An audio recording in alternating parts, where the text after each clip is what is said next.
Drew and Jonathan Scott here to tell you that American Family Insurance wants to protect your dreams. So whether you're at home singing in the shower, every note, or prefer singing your heart out in the car like Drew, cruising, you can save up to 23% when you bundle your home and auto insurance with American Family Insurance. Get a quote or find an agent at amfam.com. Insure carefully, dream fearlessly. Visit amfam.com to learn how discounts may apply to you. American Family Mutual Insurance Company, SI, and its operating company, 6000 American Parkway, Madison, Wisconsin. Anyone who has a driver's license, your face is in a database like that, or a passport, your face is in a database like that. If you're near a mirror right now, or just turn on your camera and point it at yourself, do me a favor, look at your face, look at your reflection. You probably think of yourself as a parent, maybe a tech worker, a friend, or whatever you might be, a grandparent. Hey, you're listening to this podcast, so maybe you also see yourself as a tech genius in the making. Woohoo! But to big tech companies, you're something else. You're a fat cash cow. I know. It's not exactly a flattering light, but powerful data mining companies can make a ridiculous amount of money by tracking your data. I'm not just talking about your web browsing history. That's nothing. Your location data is really profitable too. Oh, and don't forget about those shopping lists. That's right. Your buying history is as attractive to data miners as followers are to bees. Here's an example. Your local grocery store probably keeps track of every single thing that you buy. That's because selling your purchase history is a great side hustle for them. In fact, get this, data brokerage is a $200 billion industry. Gosh, where was I 20 years ago? How come I didn't tap into that? Okay, moving on. They make these dollars in a ton of insidious ways. Well, that's probably why I didn't get into it. Now, in case you're wondering who's buying this data, how about the government itself? Yeah, the government conceives your digital data, but it can also buy your secrets from a third party. So even though we have constitutional protections for location information, government agents are apparently exploiting gaps in the law to buy your personal information from brokers. I mean, honestly, buying your privacy data is so routine today. It's just a fact of life. But why does this happen, and how come? Well, it's all thanks to the devices that we use every single day. The gadgets that make our life so convenient can also make you incredibly vulnerable. But there are groups pushing back against this, like the Electronic Frontier Foundation. It's called EFF for short. They say that we shouldn't accept this endless tracking as the so-called new normal. They don't want anyone to just be able to buy your secrets with just the swipe of a credit card. They would like to establish a basic floor of privacy protections that no one can violate. So today, we're going to speak with one of their experts to break down the craziness of data tracking. You're going to learn everything that companies and the government know about you. And you're also going to learn about how it happens. And boy, I was wondering, how is this even legal in the first place? Now, of course, we're going to share some cybersecurity tips along the way. And coming up, we're going to be covering a lot of critical stuff, like law enforcement using consumer products to track your front door. More about that. There are also some sneaky services that strong-arm you into paying for privacy protections. They think that privacy is a luxury. Personally, I think it's a right that often goes unrecognized. So the bottom line, in today's digital world, everything you do can be spun into some money-making schemes. So coming up in this podcast, you're going to learn a ton about data tracking. We're going to also tell you about how companies are turning you into that cash cow that I mentioned, and also how maybe you can take some of your privacy back. So stay right where you are. Since our founding in 2000, we at the Center for Internet Security have always had one mission. It's to create confidence in the connected world for people, businesses, and governments. As a nonprofit, we do this by drawing upon our core competencies of collaboration and innovation. The world is changing, cyber threats are evolving, and IT resources are limited. All you want is a way to strengthen your cybersecurity programs efficiently and effectively. Let CIS help you with these efforts. We use a consensus-based process involving IT professionals from around the world to develop and maintain security best practices. These resources are proven to defend systems and data against threats, both on premises and in the cloud. We also strive to help organizations of every size and maturity strengthen their cybersecurity programs. This includes serving U.S. state, local, tribal, and territorial government organizations. At CIS, we're all about making the connected world a safer place. Visit our website to learn more. Hey, welcome to Kim Commando Explains. I'm Kim Commando. I know, it works. And I'm going to be explaining about all the different ways that we're being tracked. And I'd like to welcome to this episode Bennett Cyphers. He's a staff technologist with the EFF, the Electronic Frontier Foundation I told you about. He's here to expose the many ways that we're being tracked. And you'd be surprised about all the different data points that a company can buy about you. So, Bennett, let's start here. Let's go over the different types of data that our devices are collecting. I mean, most people already know that their browsing history and location data is highly sought after. I mean, that's a fact. But are there any other types of data that you think that people would be surprised to learn? It's like they'd say, whoa, wow, you're tracking that too? I guess maybe some things that people might not think about are connected devices that are not computers and phones. So I think most people are pretty aware, when you're browsing the web or using apps on your smartphone, that data is being collected. That's a good point. And this is why you should check your list of connected devices every now and then. You might find out that a stranger's device just kind of slipped through those cracks, and no one wants a random, untrustworthy device to just mooch off your network. So every few months, check out your router to make sure that strangers aren't hitchhiking on your network. Later on, Bennett and I are going to go into more detail about the security risks. I'm also going to give you the steps for checking your connected devices. So let's just put a pin in that right now. I want to talk about some other devices that we need to look out for. Bennett, what else is putting us all at risk? There are so many devices that have computers in them now that act basically the same way, like smart TVs, game consoles. Most vehicles that are being produced now have some kind of entertainment center in them, and they might have a navigation service that collects information about your location and transmits that. Absolutely. And that can be kind of mind-bending to so many people. Cars are supposed to be this symbol of freedom, the independence. But they can also be a tool of surveillance because they're just loaded with computers. And also, we have all these seemingly innocent gadgets that are now being used for surveillance. And that includes front doorbell cameras like Nest and Ring, right? Even things like, Ring doorbells or Nest thermostats, that kind of a thing is also collecting a bunch of data about you. So just anything that has any sort of smart functionality is probably collecting something about you. And one of the things about the industry of, data brokers and data exploitation is that it tends to flourish in the space where people aren't looking. And so you'll see a lot of times, the only times you see reform is after some kind of big public outcry. And so the devices that people are less likely to think about and pay attention to are often the ones that are most likely to kind of abuse your trust. And I want to repeat that. So often the devices that you think about the least are often the most likely to abuse our trust. And what device comes to mind when you hear that? Your Roomba, your gaming console, maybe something out of left field like your smart smoothie maker, or your smart crock pot. Now, anyone who knows me will tell you that I'm a total car gal. I am. I love cars. I think the designs are phenomenal, and the power and the sounds. I'm definitely not looking forward to having an EV world. But when we spoke about the devices that we don't suspect, my mind immediately went to cars, specifically car sensors. Most people probably know that our cars just have tons of sensors, inside and out.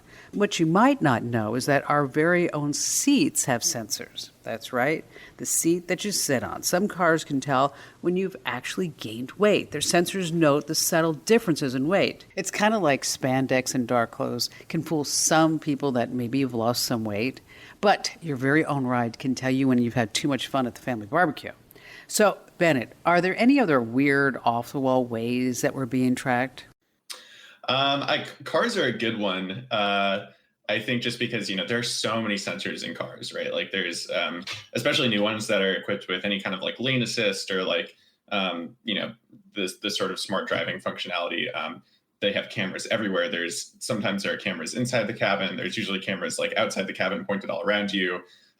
As you said, there's the weight sensors. There's just all the information about how you drive, when you accelerate, when you brake, whether your seatbelt is latched, that kind of thing can all be collected and shared and sometimes sold.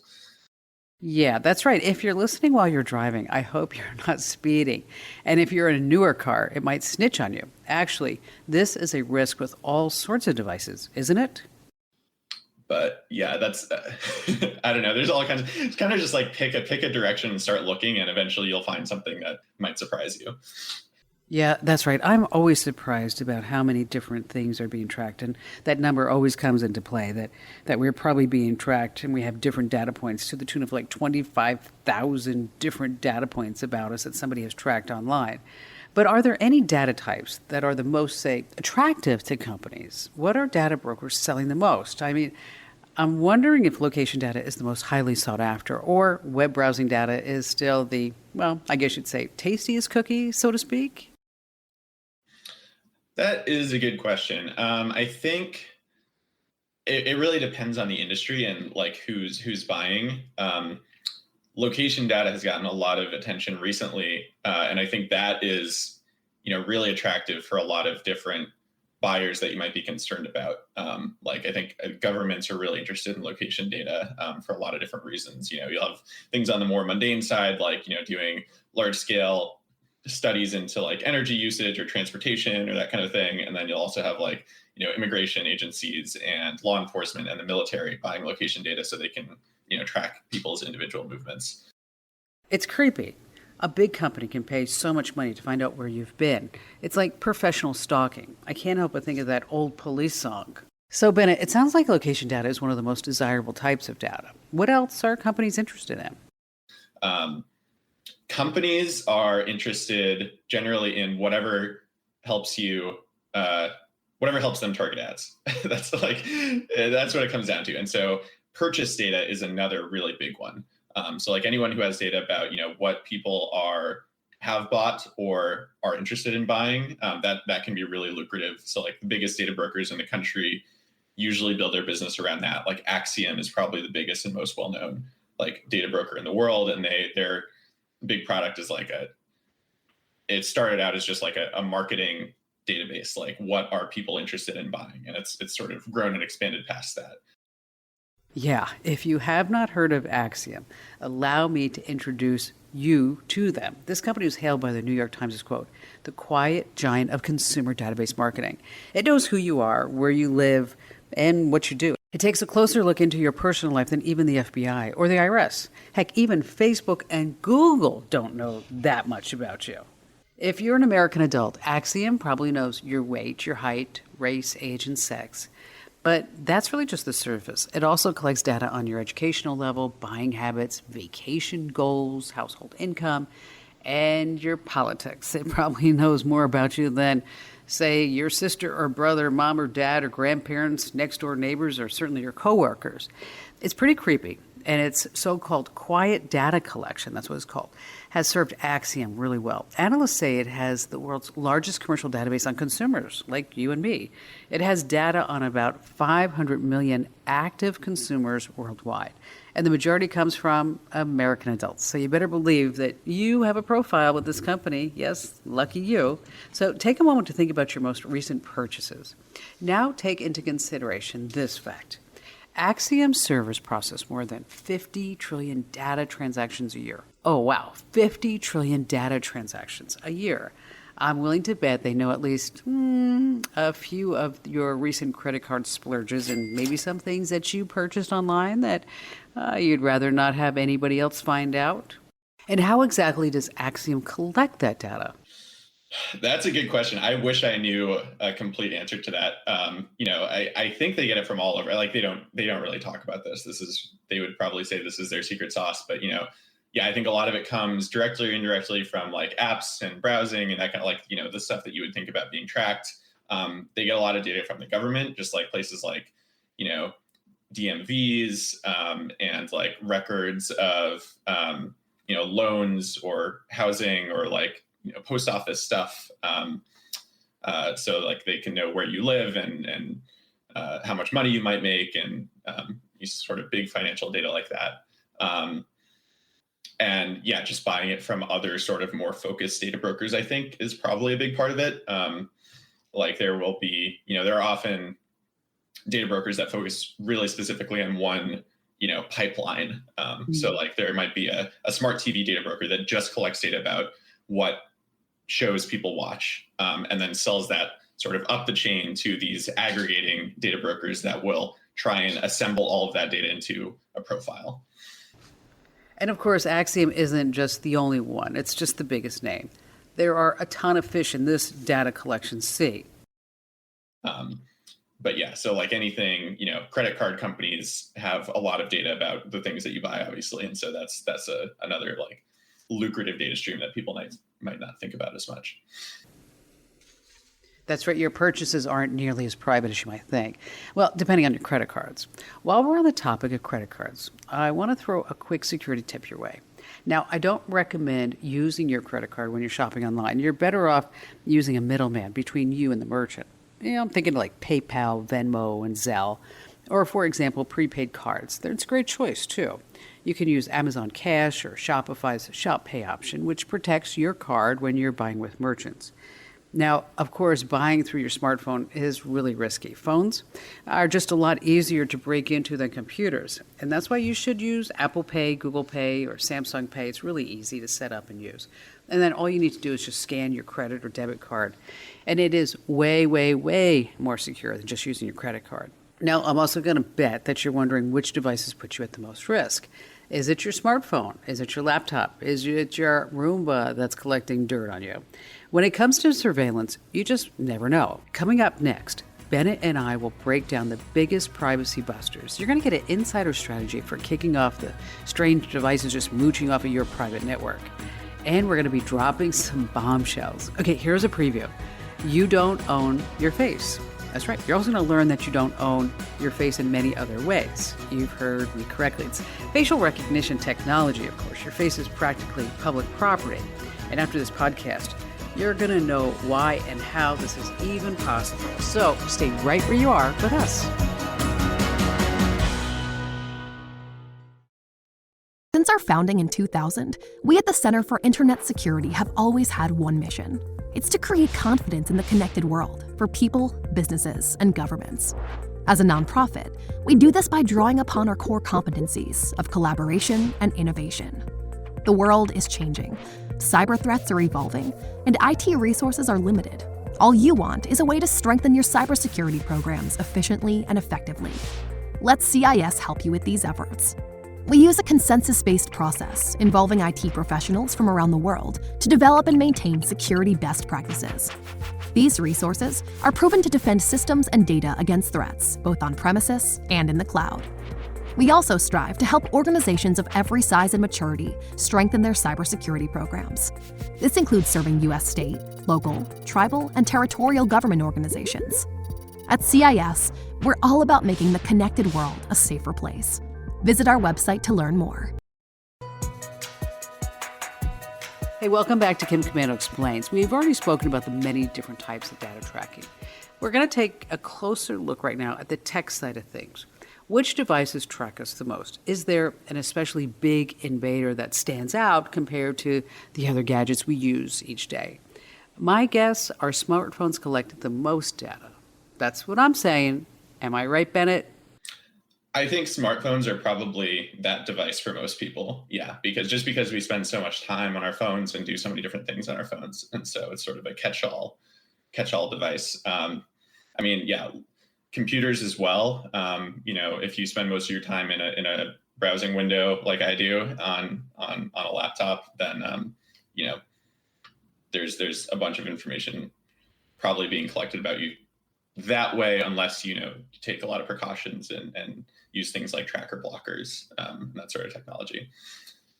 Yeah, a lot of this does depend on individual users. We all have our unique habits. Maybe you're listening to this now and thinking, well, I don't use my smartphone that often, but I'm on my laptop, all the time. Maybe that means my laptop is collecting the most data.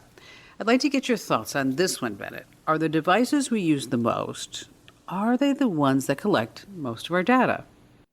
Probably, although I would say what you should be worried about probably isn't the volume, but like the sensitivity of it. So just like think about the devices where the most important parts of your life flow through.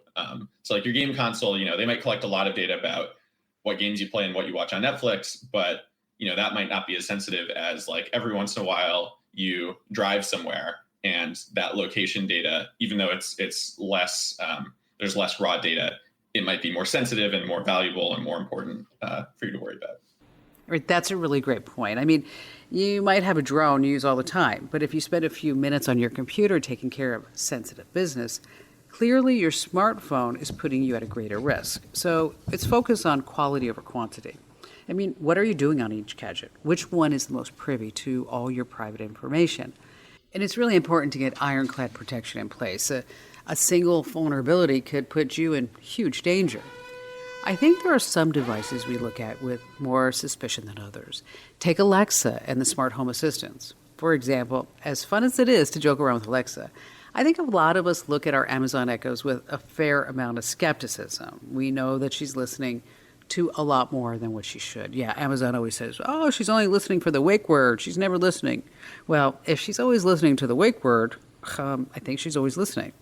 But I wonder if there are some other devices that slip under the radar that don't get as much publicity when we start talking about privacy. So, Bennett, can you shed some light on this for us? Are there any gadgets that you think, in your experience, people would be surprised to learn that are collecting a whole bunch of data on us?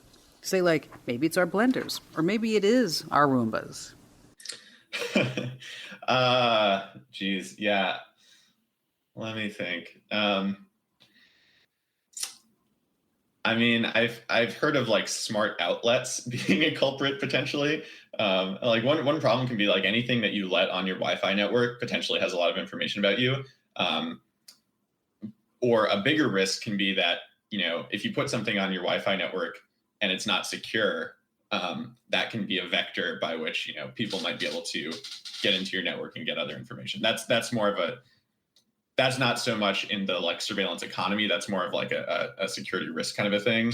But, you know, just like a lot of smart devices that might only do like one extremely specific task, like, you know, turn on and off a light, might, you know, have access to much more data than that. And, you know, could be vectors by which other people could, you know, get in and exploit your network or, you know, collect other information about you.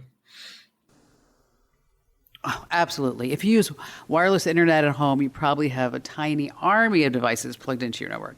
That makes it easy for unwelcome devices to just slip in right under your nose. That's why you need to check your list of connected devices every now and then.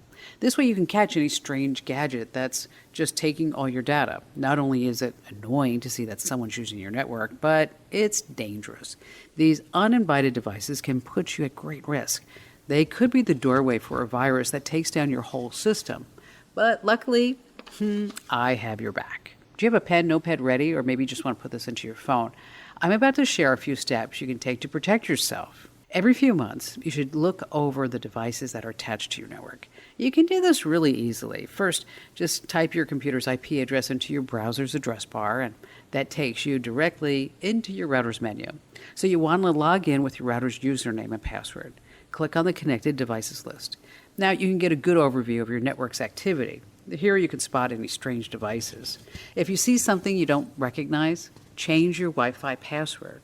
Then reconnect the devices you trust and you want.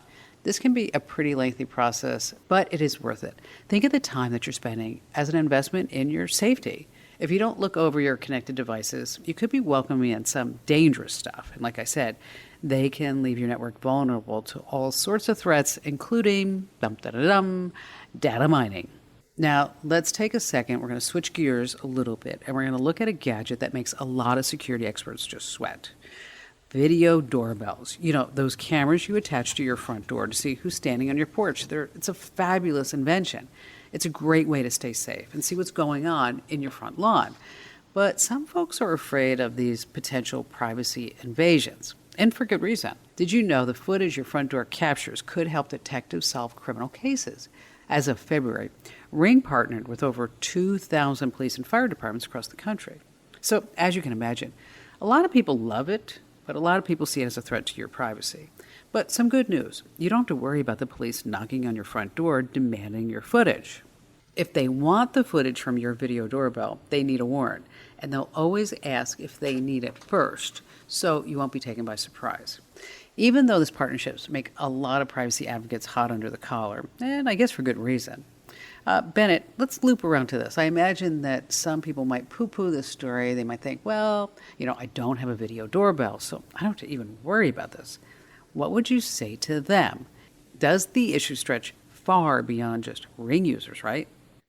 Yeah, absolutely. I think the bigger issue actually is that Ring devices collect information about public spaces. So, when your neighbor installs a smart doorbell and that the camera on that doorbell is pointed out onto your street and towards you and the other people in your neighborhood, data is being collected about you, whether or not you're using the Ring doorbell, or even whether you visit your neighbor or not.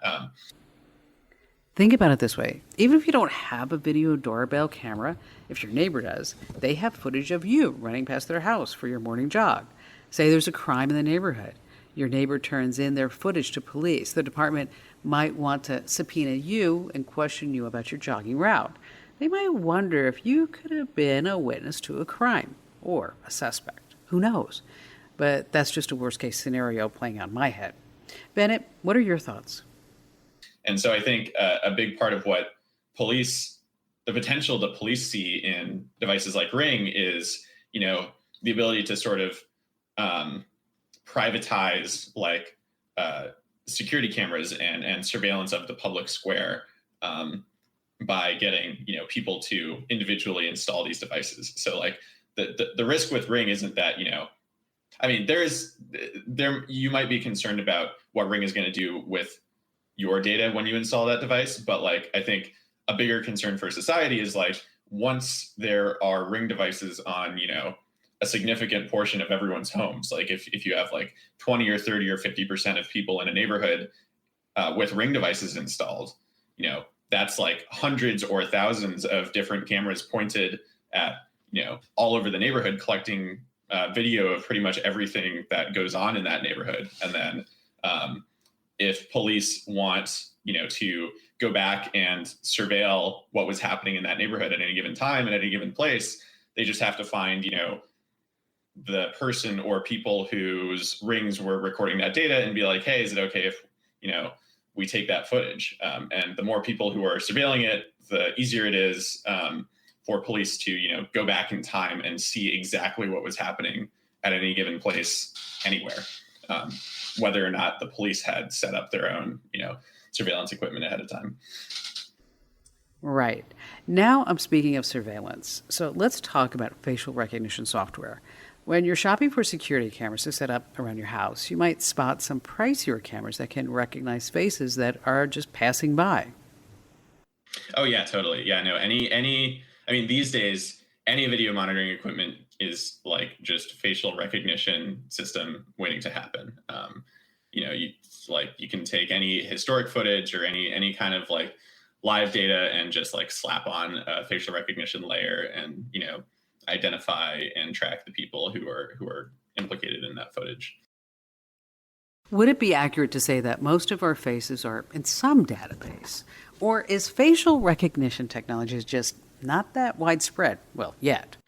I think most probably, yeah. I think, unfortunately, so there's two kind of big sources for facial recognition systems to draw on. The first are government databases.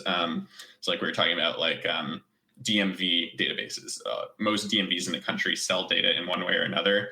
There are ways for you to, purchase big swaths of records, and those can include the faces the face shots that were taken for licenses and that kind of thing. And obviously, the government already has access to that data because it's the government. So anyone who has a driver's license, your face is in a database like that, or a passport, same thing, your face is in a database like that. That's right. It's a weird thing to think about, but you don't really own your face. Even if you were to run away from civilization, get off the grid and fall asleep to the song of crickets every night, you still wouldn't be able to wipe away all traces of yourself. There's just no way to be 100% invisible today because your face is already in a government database. Heck, even if you don't have a driver's license or a passport, you could still be in a database. Have you ever uploaded a selfie to social media? Have you ever been tagged in social media? then you might be in Clearview AI's database. That's right, facial recognition programs use government sources. We get that. But they also use social media. So, Bennett, tell us more about that. The second big source is social media. And like any time, any site where you upload a face shot, like Facebook is probably the biggest one. But, even Twitter or Instagram or anything else where you might upload a picture of your face and make that publicly available. There are companies like Clearview is a big one that will, just crawl those sites, collect all the public faces that they can. And, most of the time, one of those faces will be associated with a name or at least a username on that site. And then put that into a big database. And then when they see, then they can take raw video footage and compare it against like everyone who has a public Facebook photo and try and make a match. Okay, I saw a headline that said a stranger could use Clearview AI to find your address just by taking a picture of your face. Is that right? I don't think that's the case for everyone. It's just a matter of like, what data Clearview is able to gather about you. I think it's probably pretty likely that for a very significant portion of people in the US, maybe most people in the US, Clearview is able to get, a face shot, a name, and a home address for those people. And then once you have those three things, it's trivial for them to take video footage, figure out, whose face is in the video, and then try and link that to the name and address. Although I want to say I'm giving Clearview a lot of credit for their technology right now, which really isn't warranted. Like facial recognition, it works a lot of the time, probably most of the time for most people, but there are really significant issues with accuracy and with biases in how that accuracy is applied, across demographics. Yeah, absolutely. This tech is great at tracking down white people's faces, but it does make mistakes when it's looking at people of color. Earlier this summer, a teenager went to a skating rink in Detroit. Security threw her out. They said, "Hey, we recognize you. The last time you were here, you got into a fight." Now, in reality, she had never been there before. The problem came down to the security cameras, which mistook her for another girl who had gotten banned. Suffice to say, the tech has a long way to go. Yeah, so I think there's a very good chance that, going back to your original question, that Clearview can claim that they know who a person is in a given piece of video footage and where they live. Whether or not that's accurate, it depends on a lot of different factors. That's actually kind of scary. I mean, you can be minding your own business, walking around, and the police might show up at your driveway with handcuffs. That happened to one man who had been falsely matched with a local burglar. That's how widespread tracking is. It's odd to think of your face as a piece of data, but to a government database, well, that could be all you are. There are a lot of data sharing centers between different branches of government and different law enforcement agencies. So, if the DMV has your face, then they might be sharing it depending on your state and their policies. They might be sharing, information about all the information that's on your driver's license with law enforcement, just, for free, just cause. But yeah, anything that's available on the public web, again, is going to be collected, and you have to assume that's going to be collected and looked at by law enforcement. So, public profile photos, publicly posted photos on Instagram or Twitter. There are software tools that are actually marketed towards law enforcement that will scrape, tons and tons of data from social media sites and then process it and present it to law enforcement. To condense that and help them, follow people's movements around without actually getting a warrant. You heard it here, folks. Be careful about what you put on your social media page. Your friends and family are following it, yeah, but you can also expect to see a few secret admirers, well, wearing a police uniform, that is. So we've talked about how your devices track your data. You know how profitable your secrets are, but how is this even possible in the first place? How does this invasive tech, I guess we'd say, just slip past our radar and into our homes without us even noticing it? Well, coming up next, Bennett and I are busting some myths. We're going to talk about how tech companies try to get our guard down, and you're going to learn about some warning signs to look out for. So stay right where you are with us. We have to say just a few thank yous to our partners on this podcast.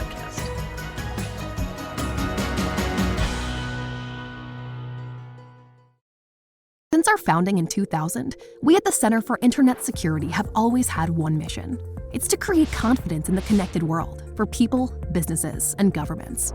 As a nonprofit, we do this by drawing upon our core competencies of collaboration and innovation.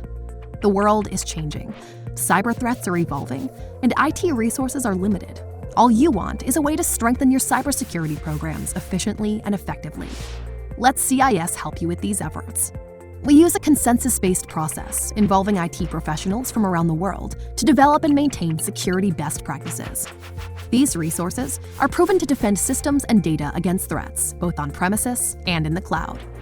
We also strive to help organizations of every size and maturity strengthen their cybersecurity programs. This includes serving U.S. state, local, tribal, and territorial government organizations. At CIS, we're all about making the connected world a safer place.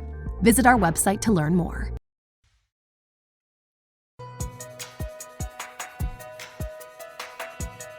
Hey, welcome back. This episode is so fascinating to me because it's really putting a spotlight on something that we don't think about very often. We always consider our gadgets to be our little helpers. We never think of them as actual spies, but we often hear about new ways that gadgets are watching over us. So let me go back to just one of my favorite topics. Yes, cars. You won't believe this. You may have to prove to your next car that you're not drunk before you can drive it. It's all part of this gigantic $2 trillion infrastructure bill that politicians are arguing about.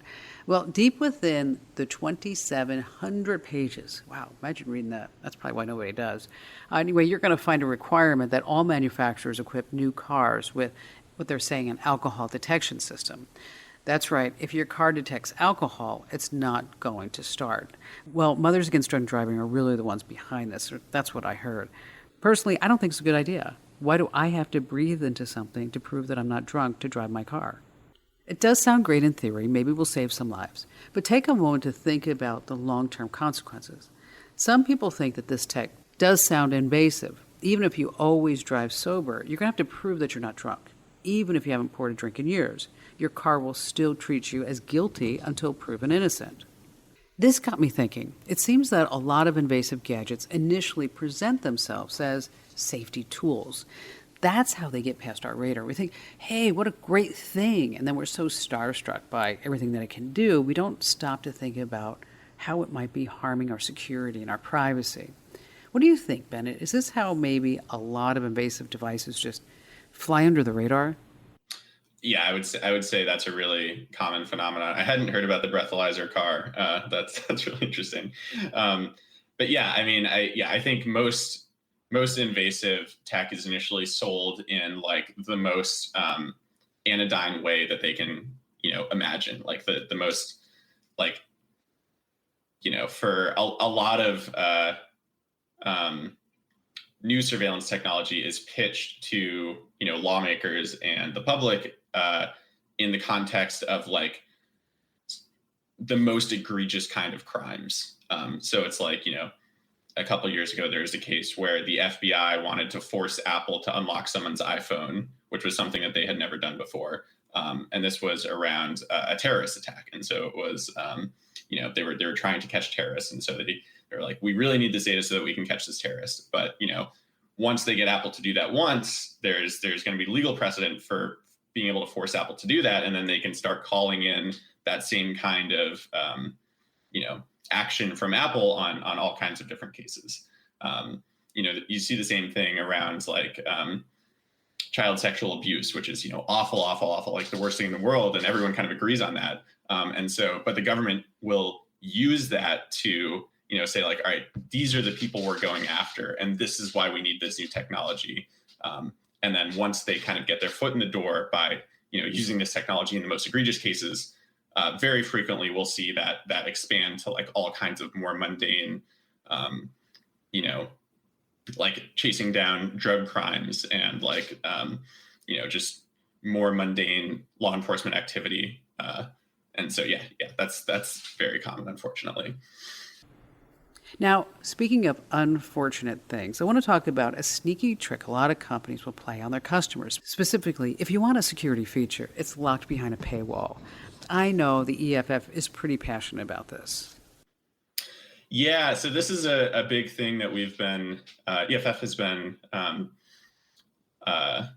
trying to do activism around is what we call pay for privacy, this phenomenon of conditioning certain services or discounts or anything like that on your quote unquote consent to invasive tracking.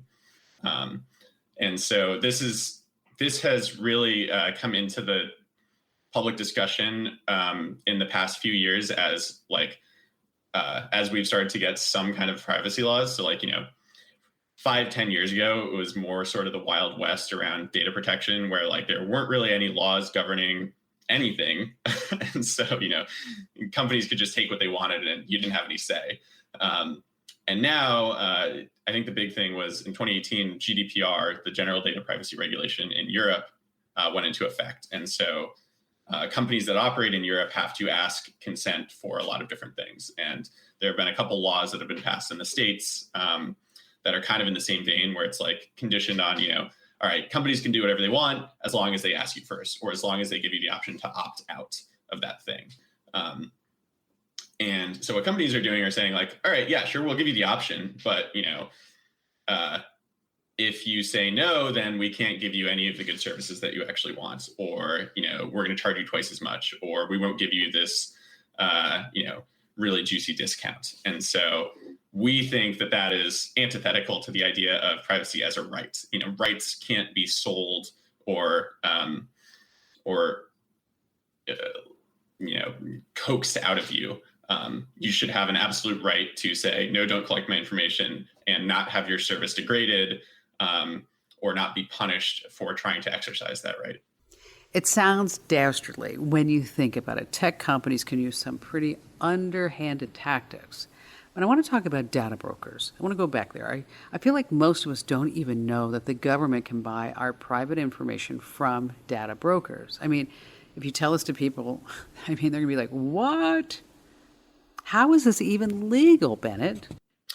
Yeah. So first of all, EFF does not think that it is legal. This is not settled law, which is part of the problem. There hasn't really been a big court case that has decided, yes, the government can buy this data, or no, they're not allowed to buy this data without a warrant. And so it's a legal gray area, but governments are doing it anyway. But yeah, the reason they can do it is that no one is stopping them, is that, there are data brokers that collect very sensitive information, including browsing history, including, location history, all that kind of stuff. And they will sell it to pretty much anyone on the open market. And so it's kind of, and then on the other side, you have law enforcement, militaries, all kinds of government agencies that, are trying to track people, are trying to find out what people are doing.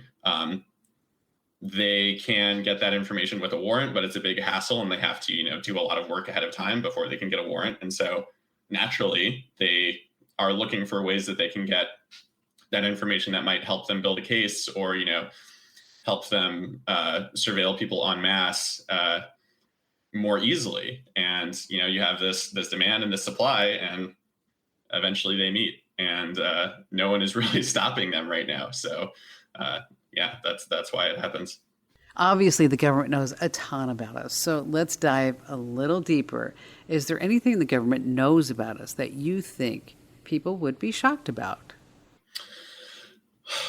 This is a little tough because I've been in this space for a long time, and so not that much shocks me anymore. I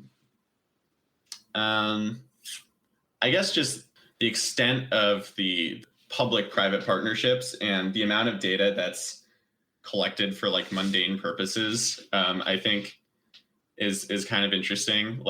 It's not just the police or the NSA who's trying to surveil you. It's there's all kinds of like smaller civic government agencies that also just buy, very sensitive data in bulk because that data is cheap and it might help them do, like transportation planning is the big one that we've been looking at, where it's kind of like, no one really pays attention to those agencies, but there's all kinds of location data that's being, collected by cell phones or connected vehicles and then bought in bulk by like random transportation agencies because they're like, oh, we want to know like why there's so much traffic on Fifth Avenue.